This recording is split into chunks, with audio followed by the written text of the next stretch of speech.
सत्संगत जी, प्यार से कहना धन निरंकार जी। सत्संगत जी, सत्संग का क्या महत्व होता है? सत्संग का महत्व, सत्संग एक पल भी जीवन में क्रांति ला सकता है। सच्चे ज्ञान की रोशनी अज्ञान के अंधकार को मिटा देती है। जब मन शुद्ध और निर्मल होता है तभी आत्मा का प्रकाश प्रकट होता है। सत्य, प्रेम और करुणा से भरा जीवन ही सच्चा आध्यात्मिक जीवन है। भक्ति केवल मंदिरों में जाकर सिर झुकाने से नहीं होती, बल्कि हर जीव में भगवान को देखने और प्रेम करने से होती है। ध्यान वह दीपक है जो हमारे भीतर जलता है और मन के कोलाहल को शांति में बदल देता है। सच्चा सुख बाहरी वस्तुओं में नहीं, आत्मा के भीतर है। सच्चा आध्यात्मिक व्यक्ति वही है जो अपने स्वार्थ से ऊपर उठकर समाज और जरूरतमंदों की सेवा करता है। सेवा ही सच्ची पूजा है। जिसे सच्चे सद्गुरु का सानिध्य मिल जाता है उसका जीवन धन्य हो जाता है। गुरु का ज्ञान अंधकार से प्रकाश की ओर ले जाता है। माया का संसार नश्वर है पर सत्य शाश्वत है। जो सत्य को पहचान लेता है वह जन्म मृत्यु के बंधन से मुक्त हो जाता है। जिस हृदय में प्रेम और करुणा का वास है वही भगवान निवास करते हैं। प्रेम ही सबसे बड़ी भक्ति है। कर्म करो लेकिन फल की चिंता मत करो। निष्काम कर्म ही मनुष्य को मुक्त करता है और परमात्मा से जोड़ता है। अहंकार ही सबसे बड़ा ज्ञान है। जब तक मैं बना रहेगा तब तक भगवान नहीं मिलेगा। सत्संग में इन विचारों को आत्मसात करने से जीवन में शांति, संतोष और परम आनंद की अनुभूति होती है। संत का आशीर्वाद।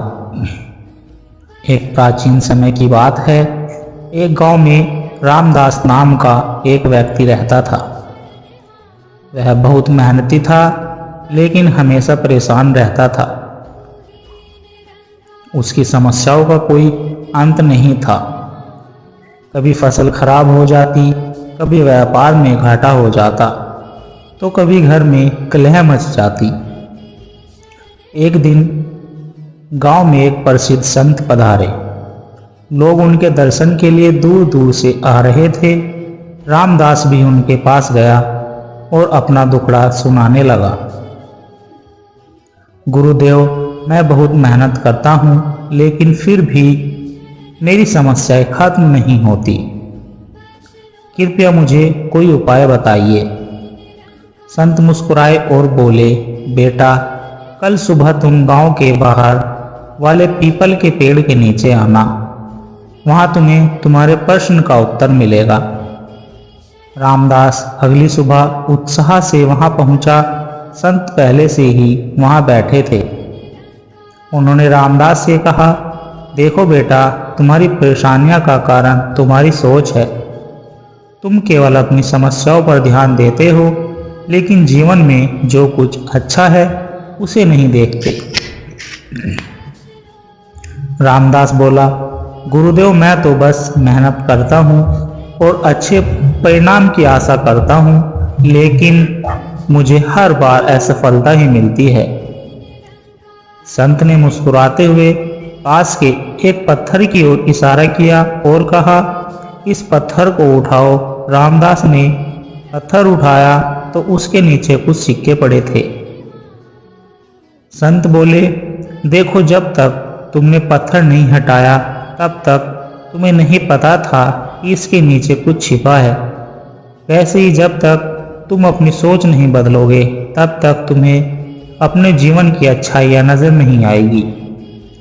समस्याएं सबके लिए, सबके जीवन में आती है, लेकिन जो व्यक्ति हर परिस्थिति में सकारात्मक रहता है वही सच्ची सफलता पाता है। रामदास को बात समझ में आ गई। उसने संत के चरणों में सिर झुकाया और प्रणाम किया। इसके बाद उसने अपनी सोच बदल ली। अब वह समस्याओं पर रोने के बजाय समाधान खोजने लगा। उसने हर परिस्थिति में धैर्य और संतोष बनाए रखा। धीरे धीरे उसकी मेहनत रंग लाई। उसका व्यापार बढ़ा, परिवार में खुशहाली आई और वह एक संतुष्ट जीवन जीने लगा। साथ संगत जी, इस कहानी से हमें यह शिक्षा मिलती है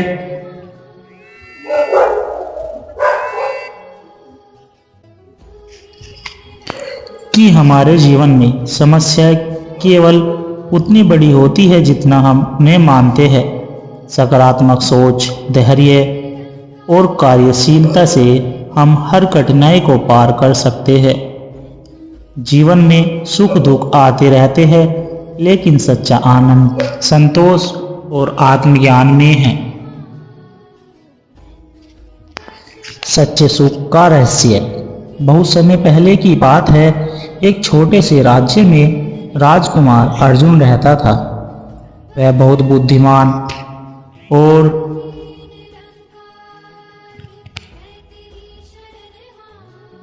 बुद्धिमान और परिक्रमी था।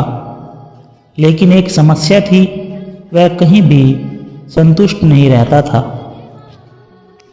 उसके पास ऐश्वर्य, वैभव, सुंदर महल और असीमित संपत्ति थी, फिर भी वह हमेशा किसी न किसी चीज की कमी महसूस करता था। राजा अपने पुत्र की इस स्थिति से चिंतित थे। उन्होंने राजकुमार को कई विद्वानों, चिकित्सकों और ज्योतिषियों से मिलवाया, लेकिन कोई भी उनकी बेचैनी का समाधान नहीं निकाल सका। एक संत की सीख। एक दिन एक वृद्ध संत राज्य में आया। राजा ने सोचा कि शायद वे अर्जुन की समस्या का हल बता सके। उन्होंने संत को महल में बुलाया और कहा, गुरुदेव, मेरा पुत्र अर्जुन बहुत संपन्न होते हुए भी दुखी रहता है। कृपया इसे सुख होने का मार्ग दिखाए। संत मुस्कुराते हुए बोले, राजकुमार, यदि तुम सच्चे सुख का रहस्य जानना चाहते हो तो तुम्हें मेरी एक परीक्षा पास करनी होगी। राजकुमार ने तुरंत हामी भर दी। संत ने कहा, तुम पूरे राज्य में घूमो और सबसे सुखी व्यक्ति को खोजकर उसका कुर्ता लेकर मेरे पास आओ। जब तुम्हें वह मिल जाए तो मैं तुम्हें सुख का रहस्य बताऊंगा। सुखी व्यक्ति की खोज। राजकुमार खुशी खुशी अपनी यात्रा पर निकल पड़ा। उसने कई धनवान व्यापारियों से पूछा, लेकिन उन्होंने कहा, हमारे पास बहुत धन है, लेकिन हम हमेशा भय में रहते हैं कि कहीं हमारा धन लूट न जाए। हम सुखी नहीं हैं। फिर वह सैनिकों के पास गया, लेकिन उन्होंने कहा, हम हमेशा युद्ध के भय में जीते हैं। हमारा जीवन संघर्ष से भरा है। हम सुखी नहीं हैं। इसके बाद राजकुमार ने विद्वानों, कलाकारों और मंत्रियों से भी पूछा, लेकिन सभी ने कोई न कोई समस्या बताई। सच्चा सुख कहाँ है?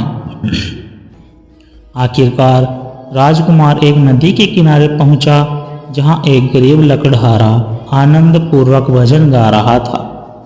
वह शांत, प्रसन्न और निश्चित दिख रहा था। राजकुमार ने उससे पूछा, क्या तुम सुखी हो? लकड़हारे ने हंसते हुए कहा, हाँ, मैं बहुत सुखी हूँ। मेरे पास जो कुछ है उसी में संतोष है। हर दिन मेहनत करता हूँ, जो मिलता है उसे ईश्वर का प्रसाद मानता हूँ और शांति से जीवन व्यतीत करता हूँ। राजकुमार बहुत प्रसन्न हुआ और बोला, तो कृपया अपना कुर्ता मुझे दे दो। लकड़हारा जोर से हंस पड़ा और कहा, महाराज, मेरे पास तो कुर्ता ही नहीं है। राजकुमार अचंभित रह गया। उसने सोचा कि जिसके पास कुछ भी नहीं है वह सबसे सुखी है। सच्चा सुख कहाँ है? राजकुमार वापस महल आया और संत के चरणों में गिर पड़ा। गुरुदेव, मैं समझ गया, सुख बाहरी वस्तुओं में नहीं बल्कि भीतर के संतोष में है।